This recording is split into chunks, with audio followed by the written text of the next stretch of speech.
Hola, Dios les bendiga. Bienvenidos a la clase número 6 de la materia de Tesalonicenses.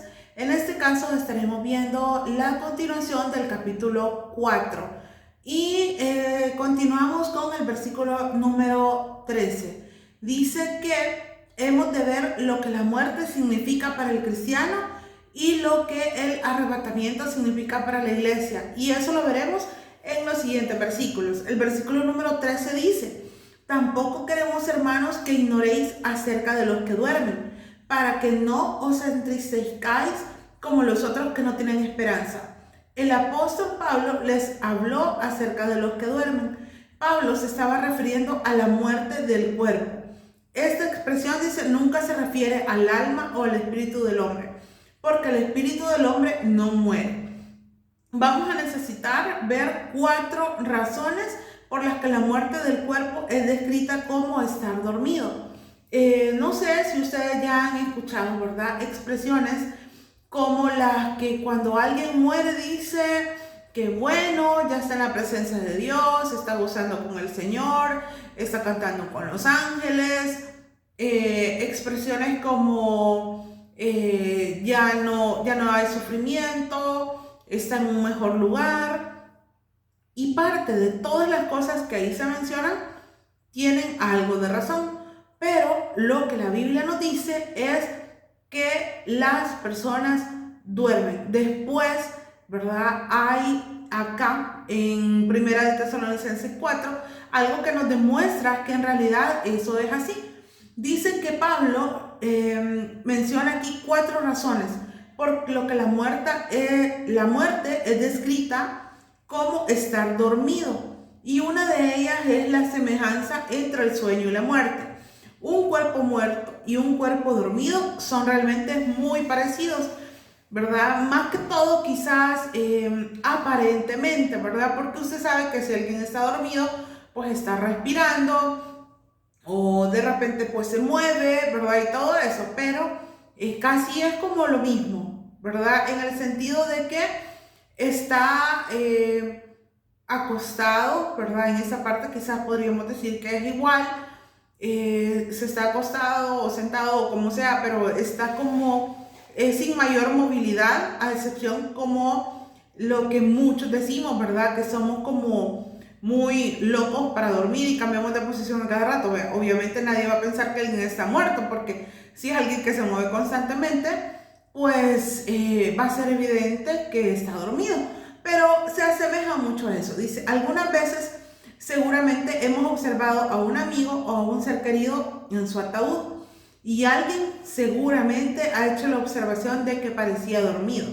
Yo creo que esa expresión ya la hemos escuchado.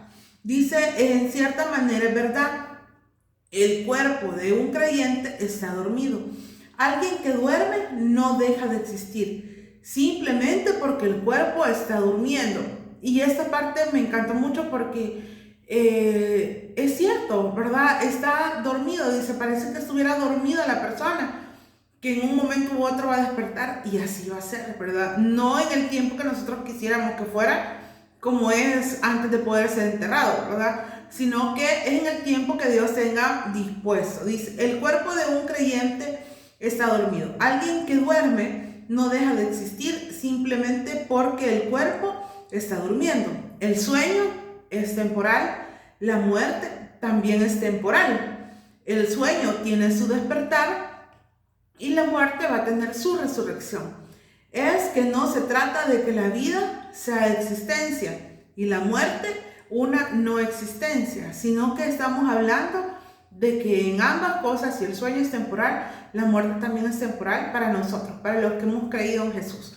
Luego hay un segundo significado, ¿verdad? O razón por la que se traduce la palabra dormido. Dice que tiene su raíz en la palabra griega keimai, que significa echarse o acostarse. Y lo verdaderamente interesante es que la palabra resurrección es una palabra que se refiere solamente al cuerpo y es anastasis y proviene de 2 palabras griegas, istemei, que junto con la preposición ana significan levantarse, ponerse en pie. Y solo un cuerpo puede ponerse en pie en la resurrección.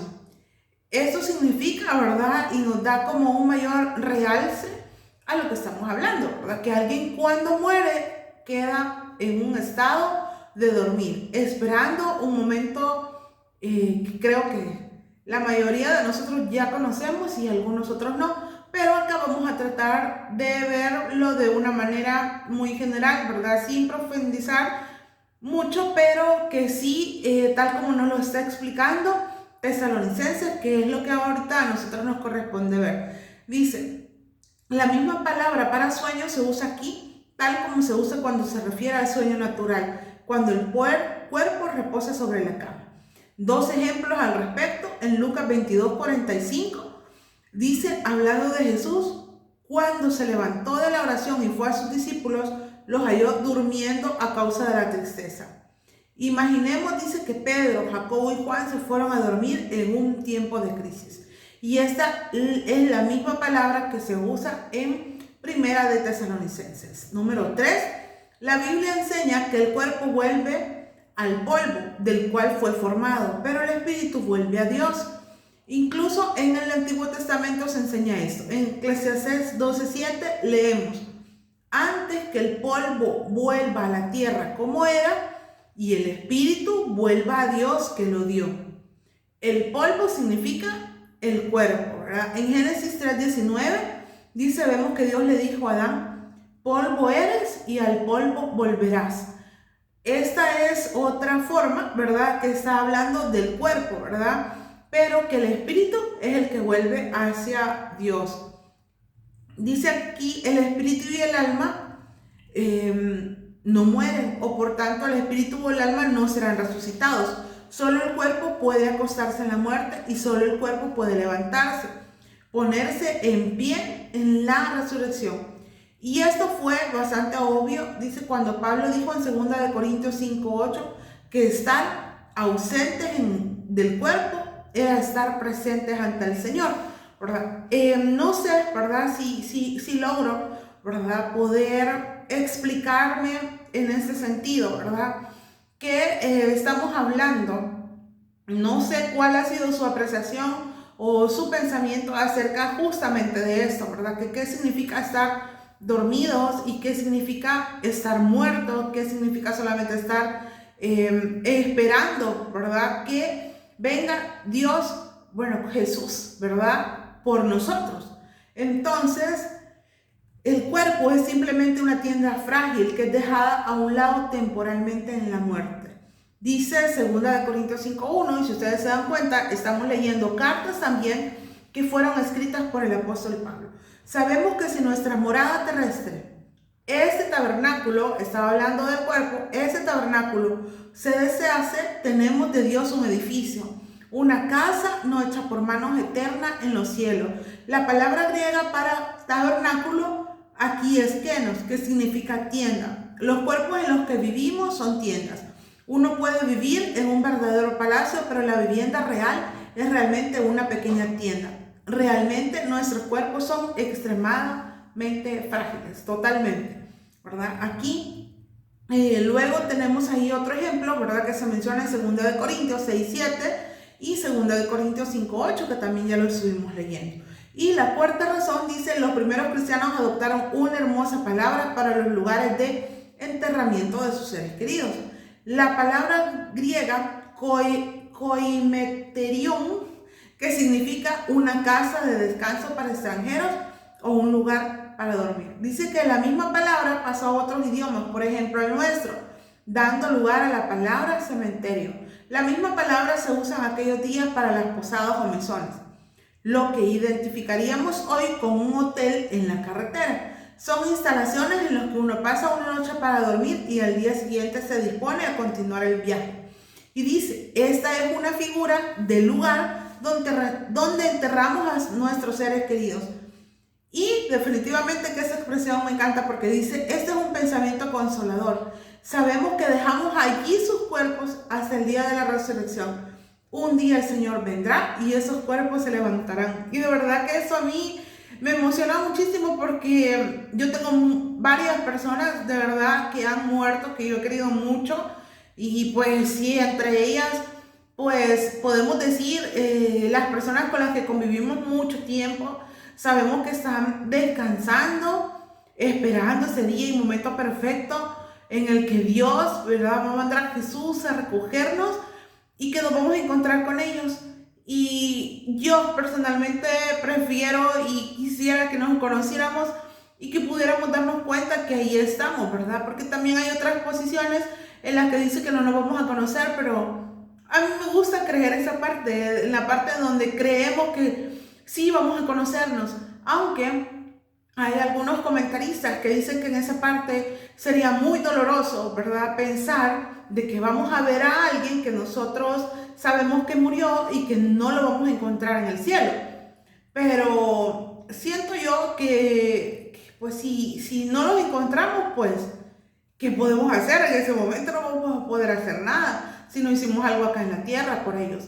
Entonces nuestro deber es asegurarnos que cada una de las personas que amamos conozcan de Jesús, acepten a Jesús en su corazón, le puedan recibir para que estén seguros que el día que mueran y descansen en el Señor, cuando Jesús venga por nosotros, se van a levantar. Y como les digo, mi apreciación propia es, y anhelo de verdad que podamos conocernos y saber que vamos a estar allá en el cielo, ¿verdad? Obviamente tenemos que estar totalmente seguros, ¿verdad?, que nuestra vida ha sido entregada a Jesús, que creemos en Él y que Él nos ha limpiado de todo pecado y que Él vendrá por nosotros. Eso es algo que nuestra fe y nuestra confianza en el Señor debe de estar. Dice acá, en el versículo 13, dice, dijo Pablo, para que no os entristezcáis como los otros que no tienen esperanza. El mundo pagano no tiene esperanza. Para ellos la muerte es algo terrible. En Tesalónica se encontró una inscripción que decía, después de la muerte no se puede volver a la vida. Después de la tumba ya no nos veremos más. El poeta griego Teócrito escribió, las esperanzas son para los vivos, los muertos están sin esperanza. Y esas eran las creencias en el mundo antiguo. Eran tristes y pesimistas. Entonces Jesús vino y su enseñanza fue, ustedes no van a morir del todo, van a dormir sus cuerpos y un día van a resucitar. Y eso era lo que contradecía muchas veces el pensamiento de antes.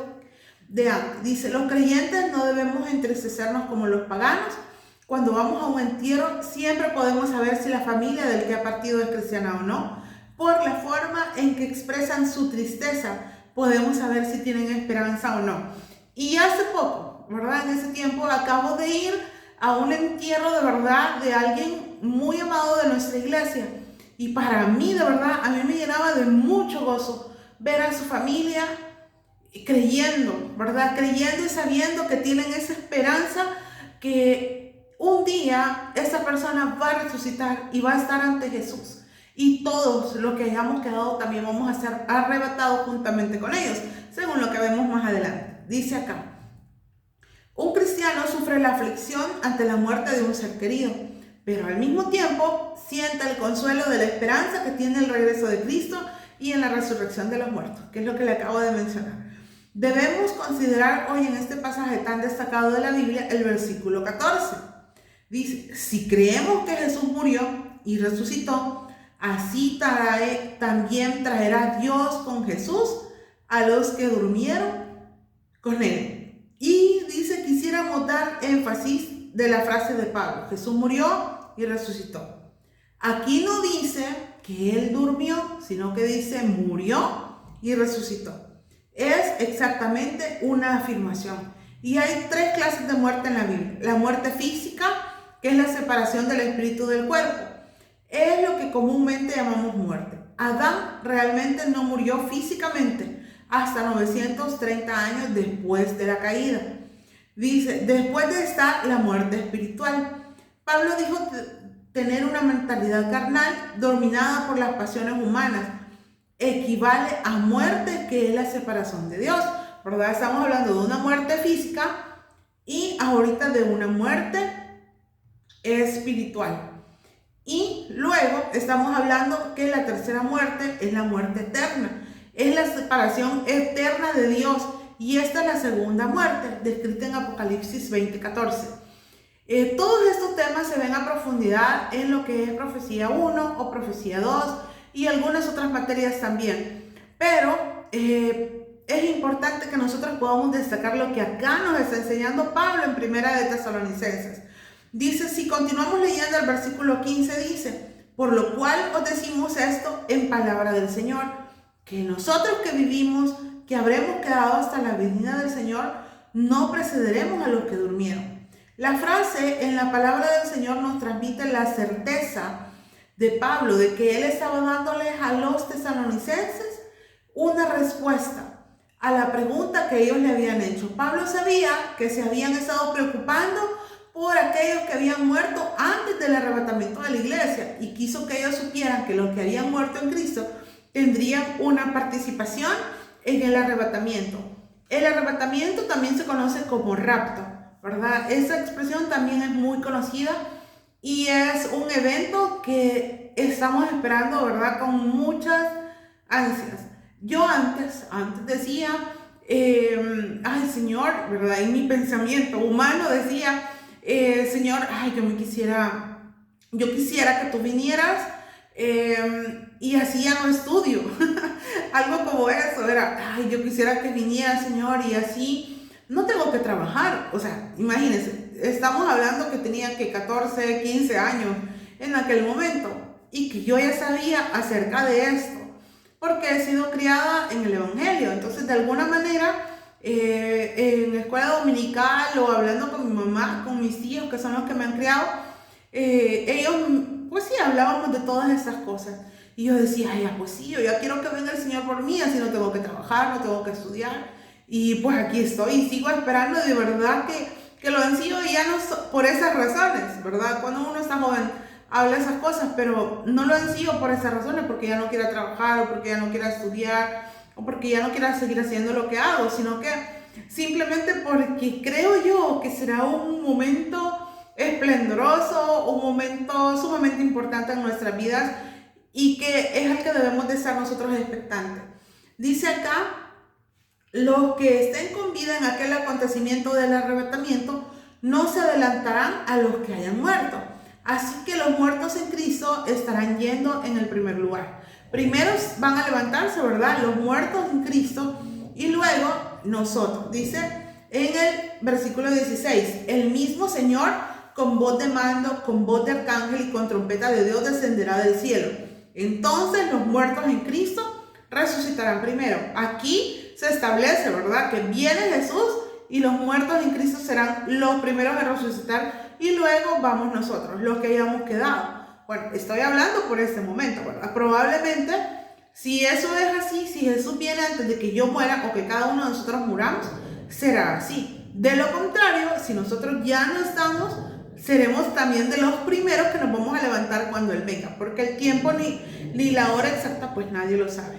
Dice, donde dice que el Señor mismo descenderá del cielo, quiere decir que Él no va a enviar ángeles. Cuando Él venga para establecer su reino, enviará a sus ángeles a los 4 puntos cardinales de la tierra para reunir a los elegidos, que será tanto israelitas como no judíos, que entrarán en el reino. Sin embargo, no vemos el ministerio de ángeles relacionado con el arrebatamiento. Allá estamos hablando de la segunda venida. Dice que los ángeles anunciaron el nacimiento de Cristo como el hijo de David, como el recién nacido rey. Fue anunciado como un rey. Continúa diciendo el versículo que el Señor descenderá del cielo con voz de mando. Esta es una voz, ¿verdad?, que va a hacer que con autoridad nosotros podamos seguir. Dice, se menciona la voz de arcángel. Ahora bien, dice, ¿no es este un ángel relacionado con el arrebatamiento? No, es su voz la que será como la voz de un arcángel. Se refiere a la calidad y a la majestad y a la autoridad de su voz. Dice, porque dice que descenderá del cielo con voz de arcángel. No es que vaya a mandar al arcángel, sino que con una voz que va a tener majestad y autoridad. Cuando dice trompeta de Dios, dice, ¿habrá trompeta de Dios allí? No, sino que su voz será como el sonido de una trompeta. Y creo que podemos estar seguros de eso, Sí, en Apocalipsis 1:10, Juan, que se encontraba exiliado en la isla de Patmos, escribió: estando yo en el Espíritu en el día del Señor, oí detrás de mí una gran voz como de trompeta. Si ya hemos escuchado cómo suena ese instrumento, es bastante sonoro definitivamente. Juan se volvió para ver quién era y vio al Cristo glorificado. ¿Será la voz de Cristo glorificado la que sonará como una trompeta? Luego el versículo 17 dice: luego nosotros los que vivimos, los que ya hemos quedado, seremos arrebatados juntamente con ellos en las nubes para recibir al Señor en el aire, y así estaremos siempre con el Señor. Y qué bonito será, la verdad, que este es el momento que todos deberíamos de estar anhelando, y no venir y decir que nosotros queremos irnos porque ya no aguantamos estar aquí, porque muchas deudas, porque mucho aquí, porque muchos problemas. O sea, esa no debería de ser nuestra motivación de querer irnos ya, ¿verdad?, con Jesús, sino que el hecho de querer estar con Él, de disfrutar el tiempo que nosotros vamos a estar con Jesús, definitivamente que eso va a ser algo muy glorioso. Y yo siempre he dicho que tengo algunas preguntas que yo no sé si en el momento yo voy a poder hacérselas a Jesús, obviamente, ¿verdad? Ese es mi pensamiento, ¿verdad? Pero yo creo que hay muchas cosas en la Biblia que me gustaría preguntarle, y digo yo, ojalá y me acuerde, ¿verdad? Porque yo creo que se me va a olvidar estando en el cielo. No creo que diga, ay, quiero ver qué es lo que le iba a preguntar. No creo que pase eso, pero es una manera de poder decir y mostrar el anhelo que uno pueda tener también por estar frente a Dios, ¿verdad?, en el cielo. Dice el versículo 18: por lo tanto, alentados los unos a los otros con estas palabras. Cuando la Biblia dice alentados, quiere decir animados. No solo significa consolarse en sentido normal de la palabra, sino también en instruir y exhortarse los unos a los otros y hablar sobre estas cosas. Algún día Jesús va a recoger a los suyos de esta tierra. Bendito sea Dios que sí va a pasar. Esta realidad nos llena de ánimo y consuelo. Los cuerpos de los muertos serán levantados, entonces todo aquel que esté con vida en ese momento será recogido con los demás para encontrarse con el Señor en el aire. De esta manera estaremos siempre con el Señor. En realidad vendremos con Él a la tierra para reinar con Él cuando venga a la tierra a establecer su reino. De verdad que es súper emocionante recordar este tipo de situaciones que vamos a vivir y que debemos anhelar, y que por eso nosotros tenemos que tratar de ser lo mejor, ¿verdad? Ser los mejores hijos de Dios que podamos en esta tierra. Somos seres humanos y fallamos, pero que esta parte sea también nuestra motivación, saber que un día vamos a estar con Él, vamos a reinar con Él, y que sus promesas van a ser cumplidas totalmente. Gracias por llegar hasta acá, que Dios les bendiga.